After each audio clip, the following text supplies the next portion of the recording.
Putain, j'aurais pas dû abuser sur le cassoulet à la cantine.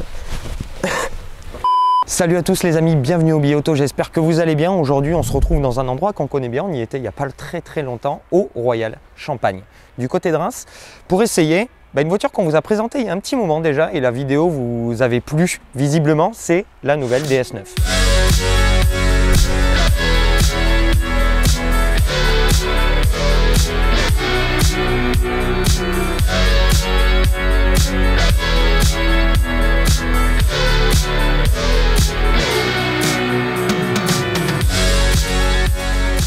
Alors, cette nouvelle DS9, fleuron de la gamme DS, censée être ce qui se fait de mieux aujourd'hui en termes d'automobile française. DS a mis tout son savoir-faire, que ce soit en termes de finition, d'exclusivité, de technologie et de raffinement dans cette DS9. À l'extérieur, déjà, pour commencer, ça se traduit par une ligne, on va dire, plutôt bien faite. Je dois avouer que plus je la côtoie, plus je tourne autour, plus c'est une voiture que je finis par apprécier. Au début, je me suis dit que le style était un petit peu trop spécial, on va dire. Mais là, je commence vraiment à m'y faire. J'aime beaucoup cette calandre. Je la trouve extrêmement bien faite. Je trouve que ça lui offre pas mal de présence avec le gros insigne DS dessus. Les feux directement repris de DS7 Crossback avec ces petits modules à LED qui tournent pour vous accueillir. Ça, c'est le petit détail qui tue, je trouve, avec les fameuses DS Wings ici chromées sur notre version Opera et ces feux de jour ici qu'on a pu voir très récemment repris en un petit peu plus gros encore sur DS4 à l'avant. Petit détail, alors on aime ou on n'aime pas. Au début j'avais un petit peu de mal, mais je dois avouer que quand on apprend à vivre avec la voiture, quand on comprend un petit peu la définition qu'a voulu donner DS à cette auto, on comprend le geste, c'est le sabre ici guilloché, clou de Paris comme l'appelle DS, avec le petit insigne e-Tense, parce que notre version du jour est une e-Tense 225 chevaux, donc un hybride avec le moteur PureTech 180 et le bloc électrique pour 225 chevaux et 360 Nm. L'effet est beau, et je trouve que sur la teinte Crystal Pearl qu'on a aujourd'hui, ça ressort parfaitement. Pour moi, le détail est très sympa. Assez élégant, je dois avouer, c'est très élégant, ça se ressent sur la ligne, la voiture fait 4,93 m de long. Cette auto est extrêmement longue, très élancée, plutôt élégante. Ici, on est chaussé en 19 pouces. Vous allez voir sur la version 360 qu'on va vous montrer tout à l'heure, c'est du 20 et ça rend encore mieux avec le 20. 19 pouces avec une ligne de force ici qui part vraiment très tôt, qui part juste au-dessus des feux.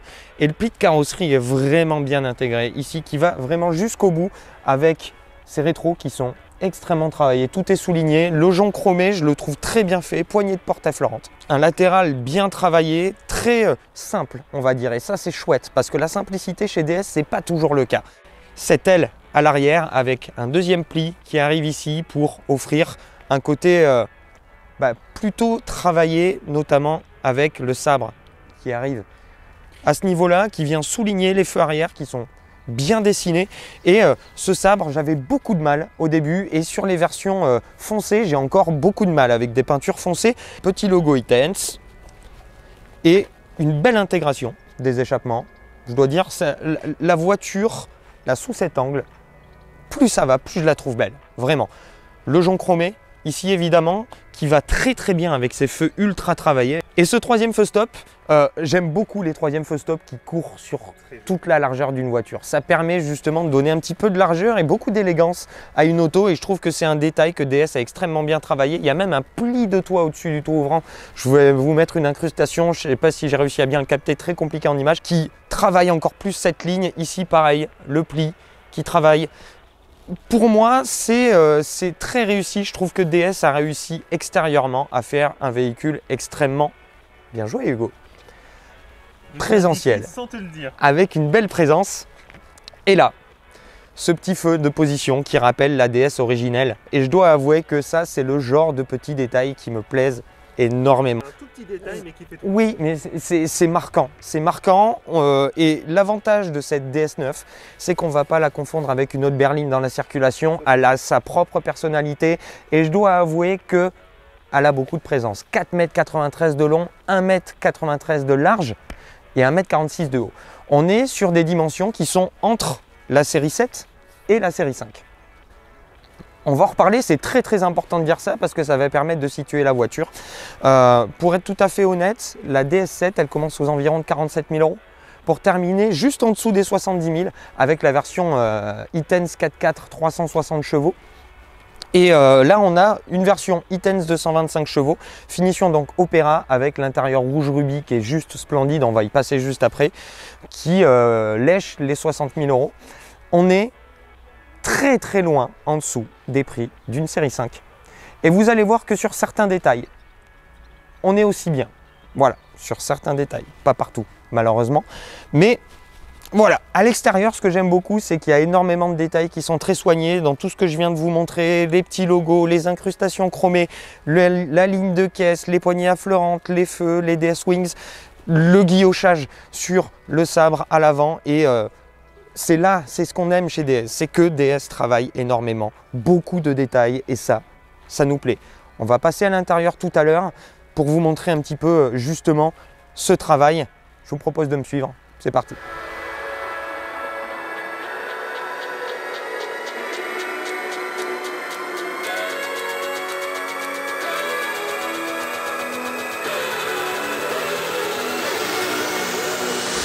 Nous voici à l'intérieur de cette DS9 qui pour moi est la pièce maîtresse du véhicule.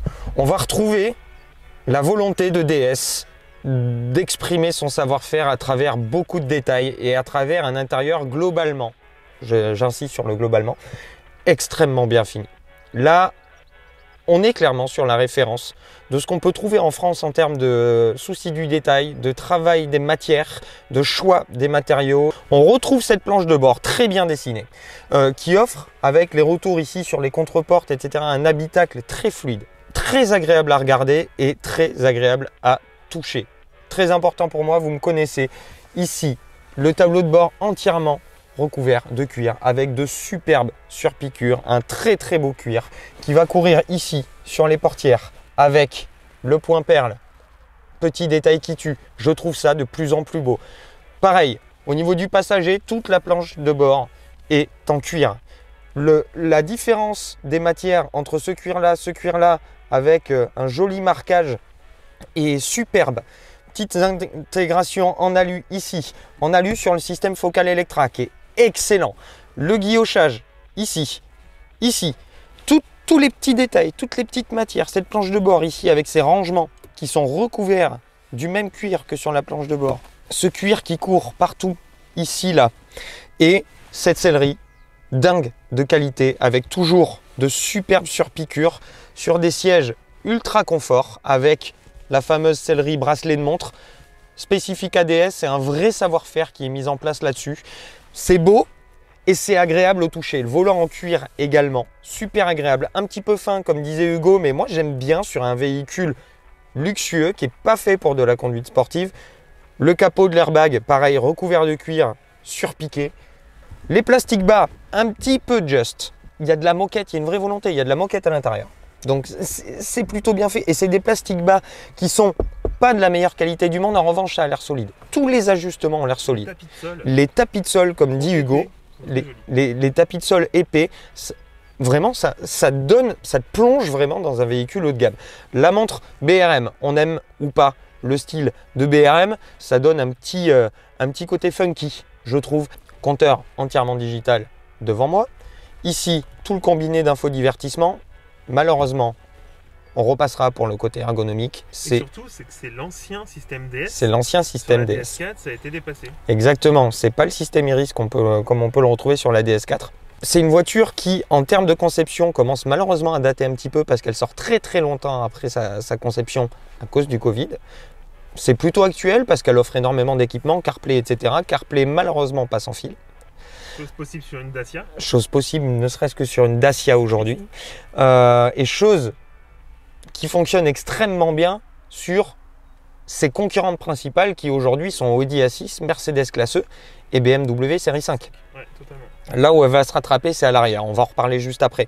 Mais en tout cas, ici, on est vraiment bien. Petit bémol, gros bémol même, la caméra de recul. Oh oui. C'est un scandale. La voiture fait 4,93, fait quasiment 5 mètres de long et quasiment 2 mètres de large. Et la caméra de recul aurait vraiment mérité d'avoir une meilleure définition. On a une caméra de recul de Peugeot 508 qui était déjà pas du tout une référence sur la Peugeot 508. Et là, malheureusement, il y a des trucs à revoir. Moi, ce que je vous propose, c'est de passer à l'arrière parce que cette voiture-là, on est bien en tant que conducteur. Mais là où on est le mieux, c'est à l'arrière et c'est là où elle va vraiment se différencier et apporter une grosse plus-value par rapport à ses concurrents directs que j'ai énoncés tout à l'heure. Passe à l'arrière, c'est parti.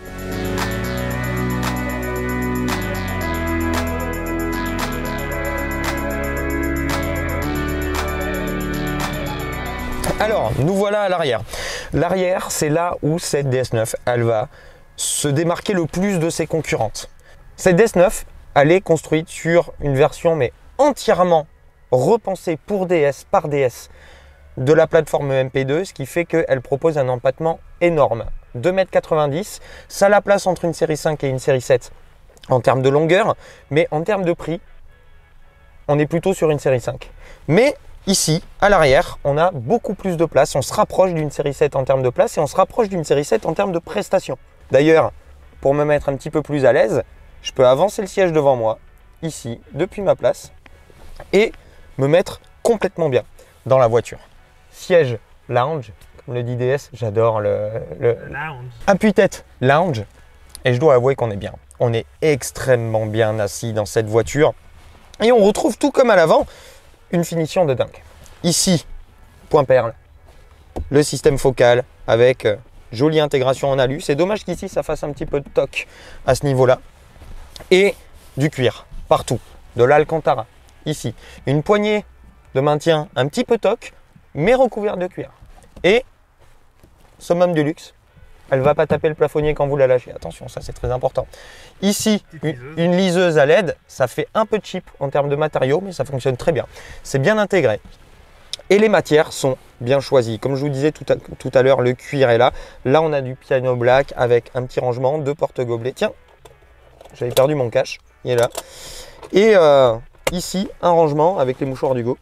Et aussi, et vous le voyez, j'ai la même chose de mon côté, 3 cycles de massage possible sur cette DS9 à l'arrière, siège chauffant, ventilé et massant aux 4 places. Et ça, c'est génial. Parce que en termes de C'est unique sur le segment. C'est unique sur le segment. Et en termes de prestations, on arrive sur quasiment des prestations de BMW série 7, sauf qu'on est moins cher encore qu'une BMW série 5 à équipement égal. Sachant qu'elle propose des équipements qui ne sont toujours pas disponibles, par exemple, sur une BMW série 5 comme la Vision de nuit.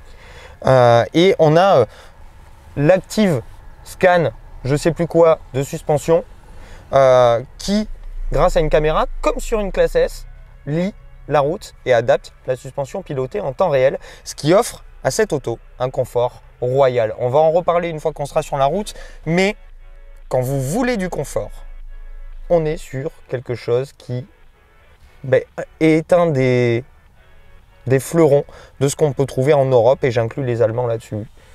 Double vitrage, suspension ultra confort, on est bien installé. J'aurais aimé pouvoir incliner un petit peu le dossier, je me trouve encore un peu droit. Mais en termes de confort, on frôle quand même ce que fait une classe S. on n'est pas au niveau, ouais, mais on n'est pas loin. on n'est pas loin et c'est bluffant.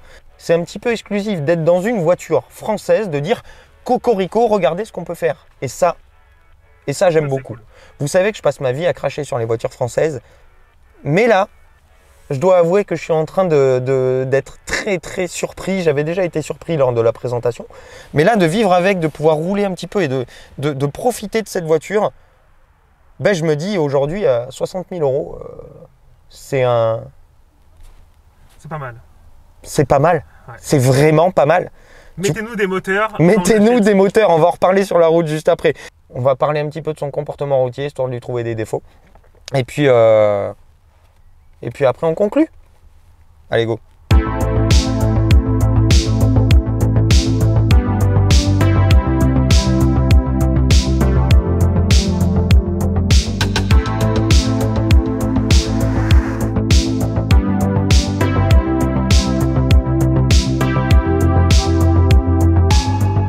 Allez, là on a la version 360. Attention, petite accélération. Ouais, ça marche bien, on est déjà à 80. 82. Comment vous dire? On vous fait le commentaire roulant en speed. Là, on a volé une version 360 prototype, le prototype d'une version e-Tense 4x4 360, donc 360 chevaux avec deux moteurs électriques, un à l'avant, un à l'arrière. Attention, test châssis. 110 chevaux à l'avant, 113 chevaux à l'arrière. 200 chevaux le moteur thermique. Exactement. En cumulé avec le moteur thermique et les deux moteurs électriques, on est à 360 chevaux pour 520 Nm, couplé à la boîte auto 8 rapports. Ce matin, on avait le e-Tense 225, donc PureTech 180 chevaux plus un moteur électrique que sur les roues avant, le moteur étant dans la boîte. 225 chevaux, 360 Nm.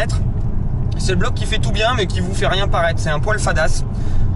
Notamment quand vous avez plus de jus, mais ça fait tout bien et ça fait tomber les consos. On est à 4,5 litres ce matin de conso, donc c'était plutôt pas mal. La voiture est très souple, en ville vous avez absolument aucun souci, ça braque extrêmement bien pour une voiture de cette taille, c'est bluffant. Et on surtout qu'il n'y a pas 4 roues directrices. Il n'y a pas les 4 roues directrices et on se faufile super bien, sans problème.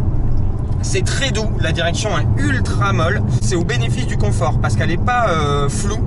Donc c'est pas super précis, mais c'est vraiment une caisse agréable à rouler quand vous voulez du confort.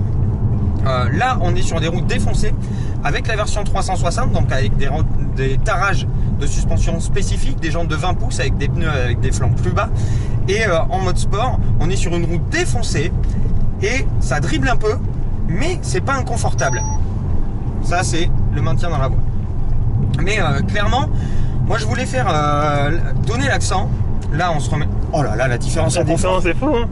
Ah ouais. Là le tarage en confort. Alors en confort on a l'Active Scan qui scanne la route et qui adapte la suspension en temps réel. Et là c'est bluffant. Ouais, c'est génial. On retrouve le confort. Cette version 360 chevaux, elle passe de 0 à 100 en 5 secondes 6, c'est totalement crédible. Les performances en ligne droite sont assez bluffantes. 520 Nm. 520 Nm, toute la puissance est là. Ça marche très fort. En plus, là, on a un intérieur Rivoli noir avec un joli tableau de bord, une jolie planche de bord. Aucune sonorité. Ouais, même à l'extérieur, hein, je peux le dire, je peux témoigner. Ça déborde de couple. Le sentiment prédominant, c'est vraiment le couple constant. On a énormément de couple. Ça allonge pas trop mal. Le problème, c'est que le bloc essence n'a absolument aucun agrément. Donc, la conduite plaisir, vous oublierez. Alors DS nous parle de raffinement dynamique. Ouais. Je sais plus quoi. Pareil, ça c'est... Il appelle la GT, la berline GT. Ouais, ça c'est vraiment... c'est des phrases de communicants. Le côté berline GT, je ne le vois pas. En revanche, je vois beaucoup de performance. Je vois une batterie qui, malgré tout ce qu'on a tartiné, n'a pas baissé. En revanche, lui, l'essence, ça va bien. Mais il y a de l'agrément. En fait, quand vous n'êtes pas dedans, quand vous n'êtes pas en train d'attaquer, c'est clairement pas une voiture pour les gens qui attaquent. Quand vous n'êtes pas en train d'attaquer et que vous vous servez justement du débordement de couple de ce moteur, c'est très agréable parce que il y a tellement de puissance et de couple en électrique que ça compense extrêmement bien la faiblesse du moteur essence. Et là, regardez, moteur essence force pas un pet, on l'entend à peine, heureusement. J'aurais aimé que la boîte soit un petit peu plus réactive et que la gestion soit un petit peu mieux pensée. On est sur un prototype, je nuance mes propos, ils sont en fin de développement, donc on n'a pas la version finale. Mais de ce que je vois, c'est quand même plutôt pas mal, et je pense que c'est la motorisation de choix, d'autant plus que elle a des tarages de suspension spécifiques, des roues spécifiques, qui lui vont très bien. C'est très joli. Ouais. Elle est un peu rabaissée. Ouais. Et moi je trouve que ça lui va super bien. Ouais, c'est vraiment la version qui me plaît le plus. D'avoir quasiment 200 chevaux en pic en électrique. Alors ils ne seront pas tout le temps, d'où les 360 chevaux d'annoncer au lieu des plus de 400 si vous cumulez toutes les puissances. C'est quand même sérieusement bien fait et ça laisse augurer de bonnes choses. En termes de suspension, c'est pas sportif pour un sou. Même en sport, ça reste confortable, ça prend encore un peu de roulis, ça dribble un petit peu, c'est un petit peu maladroit en suspension quand vous voulez faire du sport. Mais sur une conduite à peu près dynamique, c'est pas mal, attention. Bon. Voilà, je nuance, ça c'était un muret. Et voilà, j'ai vu de belles choses, ça me plaît bien. C'est pas sportif, si vous la prenez comme une voiture sportive, vous allez être déçu. C'est pas du tout sportif. C'est une voiture pour aller un peu vite. Voilà. mais si vous voulez faire du cool rapide si vous voulez garder au quotidien énormément de confort dans une berline statutaire, ouais, c'est quand même pas mal du tout.